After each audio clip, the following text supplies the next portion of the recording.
some people have been asking me how I turn the traction off all the way.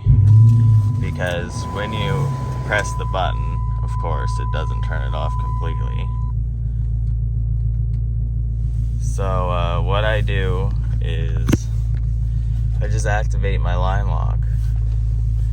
When I hit the brake, my foot's on the brake, I'm gonna hit the line lock.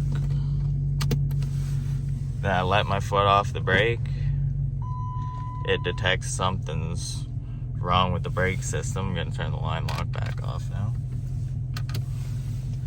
Anyway, after I activate the line lock, it turns the traction control completely off. The ABS still works, but traction is no longer there. So if I put the pedal down, it's gonna smoke one of the tires because the diff is open right now. That's why I'm gonna put a limited slip diff in it soon. But yeah, that's how I turn it completely off.